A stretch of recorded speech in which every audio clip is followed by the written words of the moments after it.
కావలి division DDO Nageswari కుమారి వింజమూరు మండలంలోని స్వర్ణ గ్రామ పంచాయతీ సచివాలయాన్ని చెత్త నుంచి సంపద తయారీ కేంద్రాన్ని తనిఖీ చేశారు. ఈ సందర్భంగా గ్రామ పంచాయతీలో అమలవుతున్న వివిధ ప్రభుత్వ పథకాల వివరాలతో పాటు ఏపీ గవర్నెన్స్ పోర్టల్లో నమోదైన సమాచారాన్ని సిబ్బందిని అడిగి తెలుసుకున్నారు. అనంతరం సచివాలయంలోని రికార్డులను పరిశీలించారు. సచివాలయం ద్వారా ప్రజలకు అందిస్తున్న సేవలను నిబంధనల ప్రకారం సమర్థవంతంగా అందించాలని సూచించారు. అధికారులు, సిబ్బంది ఎప్పటికప్పుడు ప్రజలకు అందుబాటులో ఉంటూ వారి సమస్యలను పరిష్కరించేలా చర్యలు తీసుకోవాలని తెలిపారు. ప్రభుత్వ సేవలు ప్రజలకు సులభంగా, పారదర్శకంగా అందేలా సచివాలయ వ్యవస్థ పనిచేయాలని సూచించారు. నా పేరు నాగేష్ కుమారి, కావలి డీడీఓగా ఛార్జ్ తీసుకున్నాను. ఈరోజు వింజమూరు ఆకస్మికంగా తనిఖీ చేయడం జరిగింది. అందులో భాగంగా మొదట స్వర్ణగ్రామం విజిట్ చేయడం జరిగింది. అక్కడ రిజిస్టర్స్, సచివాలయ సిబ్బంది యొక్క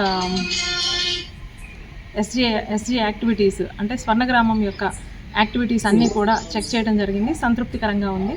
తర్వాత వింజమూరు గ్రామ పంచాయతీకి సంబంధించిన ఎస్డబ్ల్యూపీసీ షెడ్ని సందర్శించడం జరిగింది. ఇక్కడ చాలా పెద్ద ఎత్తున ఫుల్ షేప్లో SWPC activities, end to end activities అన్నీ జరగడం చూశాను. చాలా సాటిస్ఫాక్టరీగా ఉంది. దీని గురించి ఇంతకుముందు కూడా విన్నాను. ఇప్పుడు అదే విధిగా ట్రైనింగ్ ఇచ్చే స్థాయిలో చాలా బాగుంది. ప్లాస్టిక్ ష్రెడ్డర్ అయితే కానీ, ఇన్సెనరేటర్స్ కానీ అన్నీ కూడా ఫుల్ షేప్లో ఉన్నాయి. నాడెప్ తొట్టెలు కూడా చాలా సమృద్ధిగా ఉన్నాయి. అన్నీ కూడా యూజ్లో ఉన్నాయి. ఇక్కడ జనరేట్ అయిన కంపోస్ట్ కూడా చాలామంది ఇక్కడ నుంచి తీసుకొని వెళ్తున్నారు.